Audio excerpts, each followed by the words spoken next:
সামনেই বিধানসভা নির্বাচন, তার আগে বোমা উদ্ধার ঘিরে উত্তেজনা ছড়িয়েছে বীরভূমের কীর্ণাহার থানার কাজীপাড়া গ্রামে।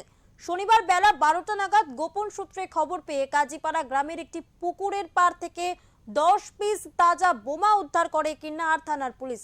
একটি বালতি থেকে 10টি বোমা উদ্ধার করা হয়েছে। কে বা কারা কি উদ্দেশ্যে এই বোমাগুলি রেখেছিল তার তদন্ত শুরু করেছে কীর্ণাহার থানার পুলিশ। ইতিমধ্যেই সিআইডি বোম স্কোয়াডকে খবর দেওয়া হয়েছে বোমাগুলি নিষ্ক্রিয় করার জন্য।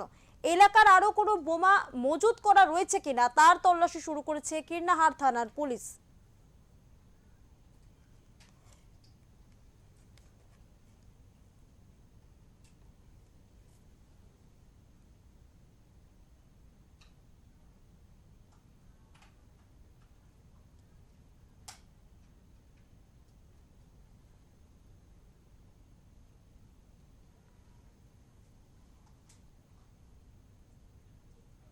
এই বিষয়ে কথা বলবো আমাদের প্রতিনিধি প্রীতম দাসের সাথে। প্রীতম, জানতে চাইবো সামনেই বিধানসভা নির্বাচন আর তার আগে এই বোমা উদ্ধার, বোমাগুলোকে এখনো পর্যন্ত নিষ্ক্রিয় করা হয়েছে? দেখো, একদমই তাই যে সামনেই কিন্তু বিধানসভা নির্বাচন, তার আগে কিন্তু বীরভূমের বিভিন্ন এলাকাতে কিন্তু বিশাল পরিমাণে কিন্তু বোমা উদ্ধার হচ্ছে। গত 4 দিন আগেও কিন্তু বীরভূমের মারগ্রাম থানা এলাকা থেকেও কিন্তু 2 ড্রাম তাজা বোমা উদ্ধার করা হয়েছে।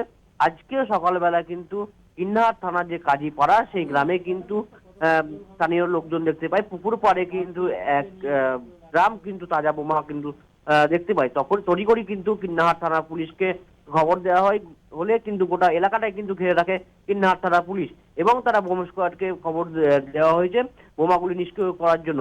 এদিকে বিরোধী বিজেপিরা বলছে যে বিধানসভা ভোটকে কেন্দ্র করে কিন্তু উত্তপ্ত করার জন্য কিন্তু তৃণমূলের নেতৃত্বরাই কিন্তু বোমা মজুত করছে, এমনটাই কিন্তু অভিযোগ তুলছে বিজেপির একাংশ। সৌমি, প্রীতম, জানতে চাইবো বোম স্কোয়াড এসে বোমাগুলিকে নিষ্ক্রিয় করেছে, কি জানা যাচ্ছে?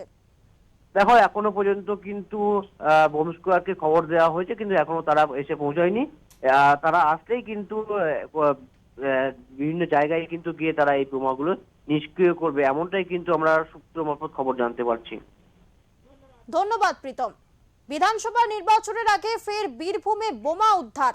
বীরভূমে 10টি তাজা বোমা উদ্ধার। ইতিমধ্যে বোম স্কোয়াডকে খবর দেওয়া হয়েছে, তারা এসে বোমাগুলি নিষ্ক্রিয় করবে।